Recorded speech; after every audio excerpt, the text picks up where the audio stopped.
मुझे अपनी गलती का एहसास है अली, ऑलिव हार्वर्ड ने नादिम लहजे में कहा। मैं अपने होशो हवास खो बैठा था। मैंने कहा, तुम इंतहाई झूठे आदमी हो ऑलिव हार्वर्ड, झूठे और मक्कार। अखलाकी अक़दार की तुम्हारे नज़दीक कोई हैसियत है ही नहीं। हर यहूदी की तरह तुम्हारा मतम नज़र भी यही है कि जैसे भी हो अपना उल्लू सीधा कर लिया जाए। अगर तुम समझते हो कि मैं तुम्हारी किसी चाल में आ जाऊंगा तो ये तुम्हारी खाम ख्याली है। इस वक्त रूए ज़मीन पर तुम्हें मुझसे ज़्यादा अच्छी तरह समझने वाला कोई और नहीं होगा। वो बोला, मुझ पर यकीन करो अली, मैं अपनी गलती पर सख्त नादिम हूँ। मैंने कहा, मुझे मालूम है कि तुम वाकई अपनी गलती पर नादिम होगे, लेकिन ये नदामत इस बात की होगी कि मुझ पर पिस्तौल उठाने से कबल तुमने ये यकीन क्यों न कर लिया कि पिस्तौल भरा हुआ भी है या नहीं। तुम्हें अपनी जल्दबाजी पर अफसोस हो रहा होगा। इस बात का दुख होगा कि अली यार खान जिंदा क्यों बच गया। लेकिन याद रहे कि हम मुसलमानों का अपने खुदा पर बड़ा पुख्ता यकीन होता है। हम मौत से इसीलिए खौफजदा नहीं होते कि हमें मालूम है कि जिंदगी और मौत खुदा के हाथ में है और मौत का एक वक्त मुतय्यन कर दिया गया है। उस वक्त मुकर्रर से पहले कोई किसी को जिंदगी से महरूम नहीं कर सकता।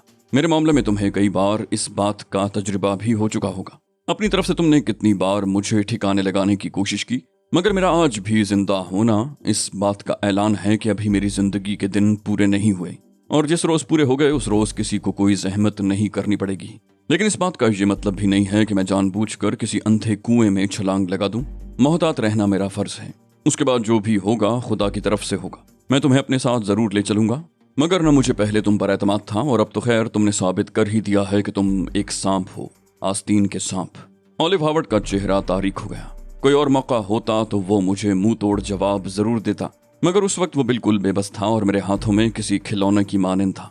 ऐसा खिलौना जिसे मैं जब जी चाहता तोड़ कर फेंक देता। ऑलिव हार्वर्ड ने बुझे हुए अंदाज में कहा, पिस्तौल रख लो अली, शायद तुम्हें इसकी जरूरत पड़ जाए। मैंने उसे पिस्तौल लेते हुए खुश्क लहजे में कहा, शुक्रिया, कज़ाकों के मुकाबले के दौरान मुझे यकीनन इसकी जरूरत पड़ेगी। हार्वर्ड ने दबी जबान में कहा, क्या ये जरूरी है कि तुम कज़ाकों से जरूर उलझो? मैंने कहा, मैं अपने फैसले तब्दील करने का आदी नहीं, तुम ये बात अच्छी तरह जानते हो। वो बोला, सहराई कज़ाकों के बारे में मैंने सुना है कि वो बहुत बेरहम होते हैं, इसलिए मैं तुम्हें उनसे न उलझने का मशवरा दे रहा हूँ। मैंने तंजिया कहा, कज़ाक चाहे सहराई हों या बहरी, हर हाल में बेरहम होते हैं। बेरहम, सफ़ाक, संगदिल और खूंखार। वो बोला, ये इल्म होने के बावजूद तुम अपने फैसले पर नजरसानी करने के लिए तैयार नहीं हो। मैंने कहा, मैं कज़ाकों से खौफजदा नहीं हूँ ऑलिव हार्वर्ड, इसलिए कि मेरी जिंदगी का बड़ा हिस्सा कज़ाकों का मुकाबला करते ही गुजरा है। वो बोला, ओह, इस बात से तो मैं बिल्कुल ही लाइल्म हूँ। कज़ाकों से तुम्हारा मुकाबला कब हुआ? मैंने चुपते हुए लहजे में कहा, तुम बहुत अच्छी तरह जानते हो, मगर खुद को कज़ाक तसव्वुर करना तुम्हें गिरा गुजर रहा है। ऑलिव हार्वर्ड चौंक पड़ा। क्या मतलब? मैंने कहा, मौजूदा सदी के सबसे बड़े कज़ाक यहूदी हैं। यहूदी कौम का हर फर्द कज़ाक है। इन कज़ाकों ने पूरे फ़लस्तीन को जहन्नम बना दिया है। इन्होंने न सिर्फ मुसलमानों के क़िबला अव्वल पर अपना नाजायज़ तसल्लुत जमाया, बल्कि फ़लस्तीनियों को उनके हर बुनियादी हक़ से भी महरूम कर दिया। यहूदी गासिब हैं और इसराइल इन कज़ाकों का अड्डा है। जब तक मैं कज़ाकों के अड्डे की मुकम्मल बेखुनी नहीं कर लूँगा, सुकून की सांस नहीं ले सकूँगा। ये सहराई कज़ाक बेचारे क्या बेचते हैं, और मैं इनसे क्यों कर खौफज़दा हो सकता हूँ? हार्वर्ड बोला, तुम इख्तलाफी बहस में पड़ गए। इस वक्त मैं तुमसे उलझना नहीं चाहता, वरना मैं तुम्हें बताता कि मैंने कहा, मैंने कोई इख्तलाफी बात नहीं की और ना तुम मुझे किसी बात पर कायल कर सकते हो। मैं कोई आम आदमी नहीं हूँ जो तुम्हारे इस प्रोपेगेंडे का शिकार हो जाऊंगा कि यहूदियों ने फ़लस्तीनियों से ज़मीन खरीद कर अपनी हुकूमत कायम की है। कोई नावाकिफ शख्स ही तुम्हारे इन झांसों में आ सकता है। मैं तुम्हारी पूरी तारीख से वाकिफ हूँ। जिस तरह से यहूदियों ने हुकूमत बरतानिया के इश्तिराक से फ़लस्तीनियों को उनकी ज़मीन से बेदखल करके अपनी हुकूमत कायम की है, वो मेरी नज़रों से ओझल नहीं है। अगर तुमने कभी इस मसले पर मुझसे गुफ्तगू करने की हिमाकत की तो मुंह की खाओगे। फ़लस्तीन में यहूदियों के असल जबरो इस्तिबदाद की कहानी मुझे अज़बर है। कहो तो इसी वक्त शुरू कर दूं ऑलिव हार्वर्ड? ऑलिव हार्वर्ड का चेहरा धुआं धुआं हो रहा था। यहूदियों की चालबाजियों से उससे ज़्यादा कौन वाकिफ हो सकता था, और वो ये जानता था कि मुझसे कुछ भी पोशीदा नहीं है। वो खून के घूंट पी कर रह गया। मैंने कहा, सरदार नजर नहीं आ रहा ऑलिव हार्वर्ड? जानते हो वो कहाँ है और क्या कर रहा है? हार्वर्ड ने कहा, कज़ाकों से मुकाबला करने के लिए इंतजामात कर रहा होगा। मैंने कहा, वो झोंपड़े के अंदरूनी हिस्से में है और कैलूला कर रहा है। हार्वर्ड ने भी यकीनी से कहा, मैं नहीं मान सकता। इस बस्ती की सलामती दाव पर लगी है, सरदार कैसे आराम कर सकता है? मैंने कहा, जिस रोज ये बात तुम्हारी समझ में आ गई, पारस हो जाओगे। ये बेफिक्री खुदा का इनाम है। उसे यकीन है कि जिंदगी और मौत खुदा के हाथ में है। वक्त से पहले कुछ नहीं हो सकता, लिहाजा वो बेफिक्री से सो रहा है। बस्ती के तमाम लोगों का यही हाल होगा। जब ये लोग उन कज़ाकों से खौफज़दा नहीं हैं तो मैं भला उनसे कैसे खौफज़दा हो सकता हूँ। हावर्ड बोला, तुम्हें समझाना मेरा फ़र्ज़ था। तुम बहरहाल अपनी मर्जी के मालिक हो, नहीं मानते तो तुम्हारी मर्जी। मैं ऑलिव हावर्ड को कोई जवाब देने ही वाला था कि अंदरूनी हिस्से से सरदार बरामद हुआ। सरदार ने कहा, तुम सोए नहीं अली? तुम्हारी बातें करने की आवाज़ें मुस्तकिल आती रहीं। मैंने शर्मिंदगी से कहा, मुझे अफसोस है सरदार मोहतरम, हमारी आवाज़ें आपकी नींद में मुखिल हुईं। सरदार ने ज़मीन पर बिछी हुई चादर पर बैठते हुए कहा, मेरा मतलब ये नहीं था। तुम्हारे लिए थोड़ा बहुत आराम करना ज़रूरी था, मगर तुम बातें करते रहे। क्या कोई अहम मसला दरपेश था? मैंने कहा, बड़ी अजीब सी बात है सरदार मोहतरम कि मेरा साथी मुझे कज़ाकों के मुकाबले से रोकने के लिए एड़ी चोटी का जोर लगा रहा है। सरदार अबुल हसन ने बुरा सा मुंह बनाकर कहा, मुझे तो ये आदमी इंतहाई नाकाबिले एतबार मालूम होता है। अगर इसके चेहरे पर मसनूई गिलाफ न होता तो मैं इसके बारे में कोई यकीनी अंदाजा लगा सकता। तुम इससे अच्छी तरह वाकिफ तो हो ना? मुझे तो ये शुबा होने लगा है कि कहीं इसका और कज़ाकों का दरपर्दा गठजोड़ तो नहीं। मुझे सरदार की बात सुनकर हंसी आ गई। मैंने कहा, अरे नहीं सरदार मोहतरम, ये तो बहुत ऊंचा आदमी है, इन छोटे मोटे कज़ाकों से इसका कोई ताल्लुक नहीं हो सकता। सरदार बोला, ये तुम्हारा साथी है, इसके बारे में तुम ही बेहतर जानते होगे, लेकिन पता नहीं क्यों मेरी छठी हिस्स मुझे ये एहसास दिला रही है कि इसका कज़ाकों से कुछ न कुछ ताल्लुक जरूर है। मैंने कहा, मैं आपको यकीन दिलाता हूँ सरदार मोहतरम कि ऐसी कोई बात नहीं। दरअसल इसकी बेटी मेरे कब्जे में है और मेरे एक दोस्त की तहवील में है। इसे मालूम है कि अगर मुझे कोई नुकसान पहुंच गया तो इसकी बेटी इसे नहीं मिल सकेगी, इसलिए ये मुझे कज़ाकों से मुकाबला करने से रोकना चाहता है। सरदार बोला, तुम ज़ीरक और मामला फहम आदमी हो वली, चाहता तो मैं भी यही हूँ कि तुम कज़ाकों से उलझे बगैर यहाँ से निकल जाओ, मगर तुम्हारी ख्वाहिश पर मैं अपने फैसले को मुकद्दम नहीं रख सकता। तुमने ये अज़्म कर ही लिया है तो यकीन करो कि क़िबला जुराता के लोग तुम्हें मायूस नहीं करेंगे, मगर मेरी बात मानो, तुम अपने साथी का कोई माकूल बंदोबस्त कर लो। मैंने हैरत से कहा, साथी का माकूल बंदोबस्त कर लूं? मैं आपका मतलब नहीं समझा सरदार मोहतरम। सरदार बोला, इसका आज़ाद रहना खतरनाक है। मैं ऐसे शख्स पर किसी किस्म का भरोसा नहीं कर सकता। इसकी आंखों से खुद गर्जी, अय्यारी और सफ़ाकी टपकती है। मैंने कहा, मैं आपको बता चुका हूँ सरदार कि इसकी बेटी मेरे कब्जे में है, ये हमारे साथ किसी शरारत का ख्याल भी जहन में नहीं ला सकेगा। सरदार बोला, मैं अपनी बात पर इसरार करूंगा, ये शख्स किसी हालत में काबिल एतबार नहीं हो सकता। मैं सरदार की मर्दम शिनासी का कायल हो गया। मैंने पूछा, तो आपके ख्याल में हमें इसके लिए क्या करना चाहिए? सरदार ने कहा, अभी तो खैर नहीं, लेकिन जब तुम कज़ाकों से मुकाबले के इंतजामात का जायजा लेने में मशगूल होगे, उस वक्त इसके हाथ पांव बांध कर इसकी निगरानी पर चंद अफराद मुतय्यन कर दिए जाएंगे। मैंने दिल ही दिल में अबुल हसन की फरासतमंदी को दाद देते हुए कहा, अगर आपकी यही ख्वाहिश है तो मुझे कोई एतराज नहीं। सरदार बोला, बात मेरी मर्जी और ख्वाहिश की नहीं है ली, हमें इज्तिमाई मफाद पेश नज़र रखना होगा, जिसके लिए मुझे ये शख्स खतरा महसूस होता है। मैंने संजीदगी से कहा, मैं आपसे मुत्तफिक हूँ सरदार मोहतरम। सरदार ने उठते हुए कहा, अब तुम यहीं ठहरो, मैं ज़रा जाकर लोगों को जमा कर लूँ। मैंने कहा, मैं भी आपके साथ चलता हूँ, मैं आपके आदमियों को आखिरी हिदायत देना चाहता हूँ। सरदार बोला, अभी नहीं, पहले मैं लोगों को जमा कर लूँ, उसके बाद तुम अपना काम शुरू करना। अगर तुम भी मेरे साथ चले गए तो ये शख्स तन्हा रह जाएगा और इसका किसी भी जगह तन्हा आज़ाद रहना ठीक नहीं। सरदार झोंपड़े से बाहर चला गया। उसके बाहर जाते ही मरजाना आ गई। उसने आते ही पूछा, तुम्हारा साथी कौन है सैयदी? मैंने कहा, मेरा ख्याल है मैं इसके बारे में आपको पहले भी बता चुका हूँ सैयदा मरजाना। मरजाना ने मुझे घूरा, बोली, तुमने मुझे सही बात नहीं बताई। मैंने कहा, हैरत है, आपको ये ख्याल क्यों कर पैदा हुआ? वो बोली, सुनो सैयद अली, मैं 1 मिनट के लिए भी नहीं सोई। तुम्हारे और बाबा के दरमियान जो गुफ्तगू हुई, मैंने उसका एक एक लफ्ज़ सुना है। तुम दोनों इस बात पर मुत्तफिक हो कि इस शख्स को तन्हा हरगिज नहीं छोड़ा जाएगा। अगर ये तुम्हारा दोस्त है तो तुम इसके बारे में इस अंदाज से क्यों गुफ्तगू कर रहे थे? सच बताओ, ये कोई कातिल तो नहीं है?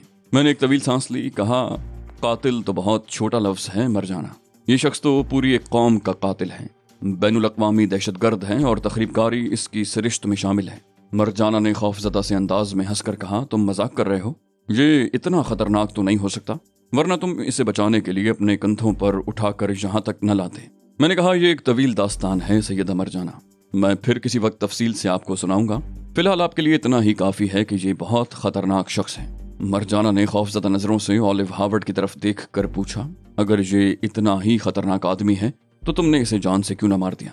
ये शख्स तो हमारी बस्ती के लिए भी खतरा बन सकता है। मैंने संजीदगी से कहा, इसमें एक खूबी है, जब मैं इसके साथ होता हूँ तो ये बकरी बना रहता है। आप देख नहीं रही कि इसके चेहरे से कैसी यतीमी टपक रही है? मरजाना ने गौर से ऑलिव हावर्ड को देखा, बोली, समझ में नहीं आता कि तुम मजाक कर रहे हो या संजीदा हो। मैं उसे कोई जवाब देने का सोच ही रहा था कि सरदार ने आकर मुझे इस जहमत से बचा लिया। सरदार तन्हा नहीं था, उसके साथ 2 अफराद और भी थे और उन दोनों के पास रस्सियां नजर आ रही थीं। सरदार ने मुझसे कहा, बाहर लोग तुम्हारे मुंतजिर हैं, तुम चलो मैं भी आता हूँ। मैंने सरदार से पूछा, आप मेरे साथ क्यों नहीं चल रहे और आपके साथ ये अफराद कौन हैं? सरदार ने ऑलिव हावर्ड की तरफ इशारा किया, बोला, पहले इसका इंतजाम करना जरूरी है। ये दोनों मेरे आदमी हैं जो इसे बांधेंगे। ऑलिव हावर्ड को अंदाजा हो गया था कि गुफ्तगू उसी के मुताल्लिक हो रही है। वो भड़क कर खड़ा हो गया। उसने मशकूक लहजे में पूछा, तुम लोग क्या बातें कर रहे हो? मैंने कहा, सरदार कह रहा है कि तुम्हें आजाद छोड़ना खतरनाक होगा, लिहाजा वो तुम्हें बांधना चाहता है। ऑलिव हावर्ड ने जारहाना लहजे में कहा, ये नहीं हो सकता, और 2 कदम पीछे हट गया। मैंने ऑलिव हावर्ड को घूरा, कहा, क्या तुम चाहते हो कि मैं हरकत में आऊं? ऑलिव हावर्ड ने कहा, तुम इस मामले से अलग रहो अली, ये मेरा और इन लोगों का मामला है। मैंने कहा, मेरे ख्याल में सरदार का इकदाम निहायत मुनासिब है। मैं इस शख्स की अक्लमंदी और मामला फहमी का कायल हो चुका हूँ। हावर्ड बोला, मुझे तुमसे ये तवक्को नहीं थी अली, लेकिन अगर तुमने इन लोगों के साथ मिलने का फैसला कर ही लिया है तो यूं ही सही। मैं अपनी इतनी तौहीन बर्दाश्त नहीं कर सकता कि मुझे कैदियों की तरह बांध दिया जाए। मैंने पुरसकून अंदाज में कहा, क्या तुम इन लोगों को अपनी बेबसी का तमाशा दिखाना चाहते हो? सरदार बोला, तुम इससे क्या बातें किए चले जा रहे हो? हम इसे 2 मिनट में सीधा कर देंगे। मैंने सरदार से कहा, मेरा खेल मत बिगाड़ें सरदार, खामोशी से देखते रहें, ये अभी खुद को बंधवाने के लिए पेश कर देगा। फिर मैं ऑलिव हावर्ड की तरफ मुतवज्जे हो गया। कहा, तुम्हें आजाद तो हरगिज नहीं छोड़ा जाएगा ऑलिव हावर्ड, लिहाजा तुम्हारे हक में बेहतर यही है कि खुद को रजाकाराना तौर पर बंधवा लो। इस तरह तुम्हारी कुछ न कुछ इज्जत रह जाएगी, वरना दूसरी सूरत में बड़ी बेइज्जती होगी। ऑलिव हावर्ड मुझे यूं घूर रहा था जैसे कच्चा चबा जाएगा। उसने दांत पीस कर कहा, तुम्हारी ये ज्यादती मैं कभी नहीं भूलूंगा अली। मैंने कहा, तुम्हें जो फैसला करना हो जल्दी कर लो, सरदार ज्यादा इंतजार नहीं करेगा। ऑलिव हावर्ड कोई जवाब दिए बगैर आगे बढ़ा और सरदार के साथियों की तरफ अपने हाथ बढ़ा दिए। उन्होंने ऑलिव हावर्ड के हाथ पुश्त पर ले जाकर बांध दिए। सरदार ने मुझसे कहा, इसे कहो कि बिस्तर पर लेट जाए ताकि इसके पैर भी बांध दिए जाएं। मैंने सरदार की बात हावर्ड के सामने दोहराई और वो चुपचाप जाकर बिस्तर पर लेट गया। सरदार के साथियों ने उसके पैर भी कस कर बांध दिए। सरदार ने कहा, अब कम से कम हम एक तरफ से तो मुतमईन रहेंगे, और फिर उन दोनों में से एक को वहीं रुककर ऑलिव हावर्ड की निगरानी करने की हिदायत की। उसके बाद मैं सरदार और उसके साथी के साथ झोंपड़े से बाहर आ गया। वहां 12 अफराद मौजूद थे, जिनमें से 6 के पास बंदूकें थीं। मैंने फर्दन हर एक की बंदूक चेक की। सारी बंदूकें अच्छी हालत में थीं। न सिर्फ ये बल्कि उनके पास फालतू मैगजीन भी थे। मैंने सरदार से पूछा, आपकी बंदूकें कहाँ हैं? सरदार ने कहा, अभी मंगवाता हूँ, और एक शख्स को झोंपड़े से बंदूकें लाने की हिदायत की। वो शख्स सरदार के झोंपड़े में गया और जरा ही देर के बाद 3 बंदूकें उठाए बाहर निकला। सरदार के इशारे पर उसने बंदूकें मेरे हवाले कर दी। मैंने उन्हें चेक किया, वो भी अच्छी हालत में थीं। मैंने सरदार से कहा, 6 अफराद तो पहले ही मुसल्ला हैं, अब इन बंदूकों के बारे में आप फैसला करेंगे कि ये किन लोगों के हवाले की जाएंगी। सरदार ने पूछा, क्या हमें बंदूकों की जरूरत नहीं पड़ेगी? मैंने कहा, मेरे पास तो पिस्तौल मौजूद है, मैं इससे काम चला लूंगा। रहे आप तो आपको असलहे की जरूरत नहीं होगी, इसलिए कि आप तो यहाँ मौजूद रहकर कज़ाकों को बातों में उलझाएंगे। सरदार ने कहा, ठीक है, और 3 अफराद को आगे आने का इशारा किया। मैंने बंदूकें उन तीनों के हवाले कर दी। मैंने कहा, मैं आप लोगों को सारी बातों से पहले ही आगाह कर चुका हूँ। एक बार फिर मैं सबको बता देता हूँ कि कौन किस मकाम पर होगा। मैं उन लोगों को लेकर नखलिस्तान के सिरे पर आया और उनमें से हर एक को उसकी पोजीशन समझाई। आप लोग खूब अच्छी तरह समझ लें कि कौन कहाँ होगा। हम सब सरदार के साथ नखलिस्तान के वस्त में मौजूद रहेंगे। कज़ाकों की आमद का हमें पता चल जाएगा। जैसे ही रेगिस्तान में धूल के बादल उड़ते नजर आए तो तमाम लोग अपनी अपनी जगह पहुंच जाएंगे। उसके बाद हर शख्स को खामोशी से इंतजार करना होगा। मेरे गोली चलाने से कबल कोई शख्स फायर नहीं करेगा। मेरे ख्याल में आप लोग मेरी बात समझ गए होंगे। मैंने खामोश होकर उनका जायजा लिया। उन सब ने अपने सरों को तफहीमी अंदाज में जुम्बिश दी। हम सब नखलिस्तान के वस्त में आ गए। 4 बजे के करीब मैंने 3 अफराद को नखलिस्तान की मुख्तलिफ समतों में खजूर के दरख्तों पर पहुंच जाने की हिदायत दी। ये तीनों अफराद वो थे जो गैर मुसल्ला थे। उनका काम ये था कि बुलंदी पर बैठकर रेगिस्तान का जायजा लेते रहें, और जैसे ही किसी जानिब से कज़ाक आते दिखाई दें वो वहीं से चीख कर हमें मुत्तला करें और उसके बाद खुद भी तेजी से नीचे उतर आएं। इससे हमें ये फायदा होता कि हम बर वक्त पोजीशनें संभाल सकते थे। जिन मुसल्ला अफराद को पोजीशनें संभालना थी उनके आसाब पर बेजा दबाव न पड़ता। मैंने सरदार से पूछा, फर्ज करें कोई शख्स जख्मी हो जाए तो उसकी देखभाल का आपके पास क्या इंतजाम है? सरदार ने कहा, बेफिक्र रहो, एक घर ऐसा मौजूद है जहाँ का हर फर्द तबीब है। अगर खुदा न खास्ता ऐसी नौबत आई तो हम उससे बहुत अच्छी तरह निमट सकेंगे। मैं मुतमईन हो गया। तमाम जरूरी इंतजामात किए जा चुके थे। اونٹ محفوظ مقام پر پہنچا دیے گئے تھے تاکہ گولیوں کے تبادلے کے دوران انہیں نقصان پہنچنے کا کم سے کم احتمال رہے۔ بستی کے سارے لوگوں کو یہ ہدایت دی جا چکی تھی کہ پہلی گولی چلتے ہی ہر شخص زمین پر لیٹ جائے اور اس وقت تک نہ اٹھے جب تک کہ فائرنگ بند نہ ہو جائے۔ سارے انتظامات مکمل تھے اور اب صرف قزاقوں کی آمد کا انتظار تھا۔ ہم سب بے چینی سے قزاقوں کی آمد کے منتظر تھے۔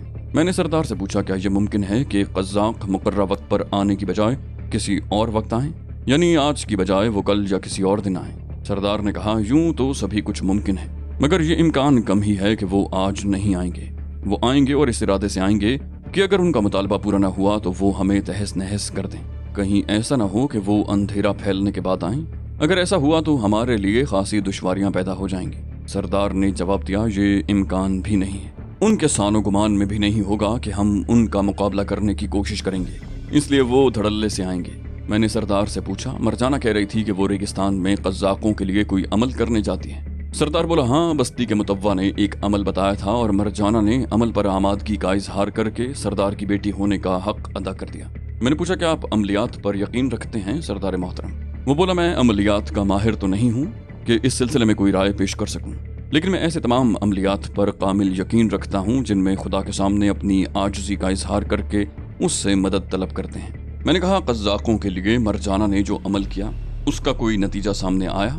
سردار بولا ممکن ہے میں یہ بات قبل از وقت کہہ رہا ہوں، مگر میرے خیال میں خدا نے اسی عمل کے نتیجے میں تمہیں ہمارے لیے فرشتہ رحمت بنا کر بھیجا ہے۔ یہ تمہارے ہی قدموں کا اعجاز ہے کہ اس وقت ساری بستی قزاقوں کا مقابلہ کرنے کے لیے تیار ہو گئی ہے، ورنہ یہ بات چند گھنٹے قبل تک ہمارے وہم و گمان میں بھی نہیں تھی کہ ہم جیسے بے سر و سامان لوگ ان مسلح درندوں کے مقابل آ جائیں گے۔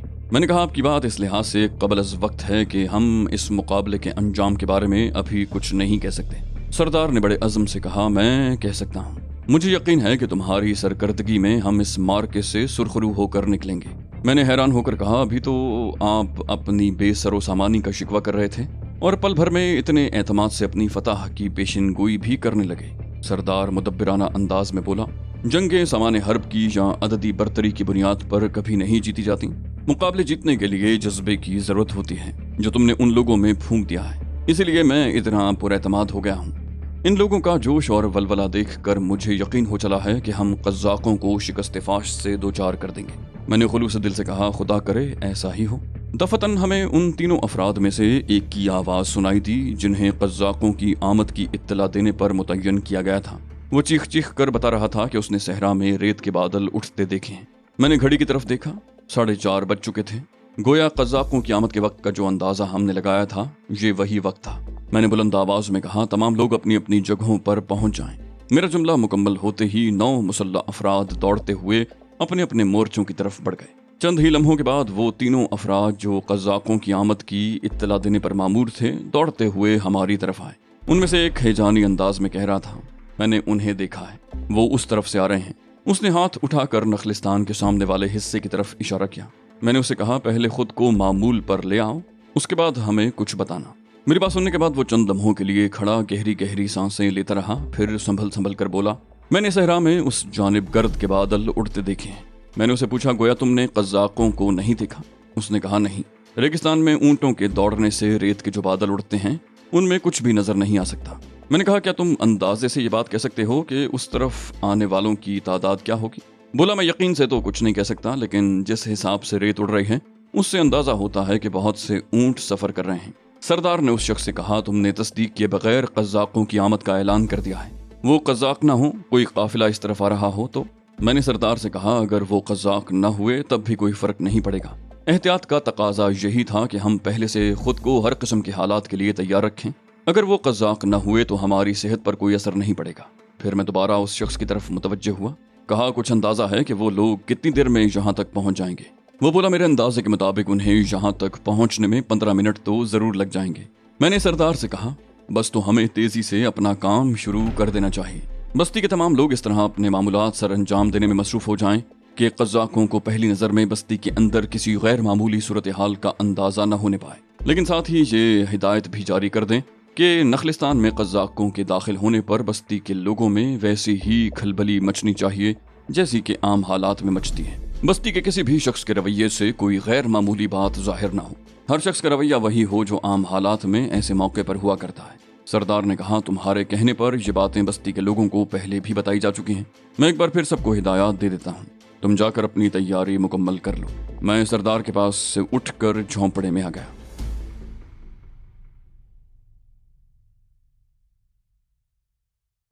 तो दोस्तों, ये थी हमारी आज की एपिसोड। उम्मीद करते हैं आपको हमारी कहानी पसंद आई होगी। जाने से पहले इस वीडियो को लाइक कीजिए और शेयर करना मत भूलिए। कमेंट करके हमें बताइए कि आपको हमारी वीडियो कैसी लगी। और अगर अभी तक आपने इस चैनल को सब्सक्राइब नहीं किया तो इसे सब्सक्राइब कीजिए और बेल आइकन दबाकर ऑल नोटिफिकेशंस ऑन कर लीजिए।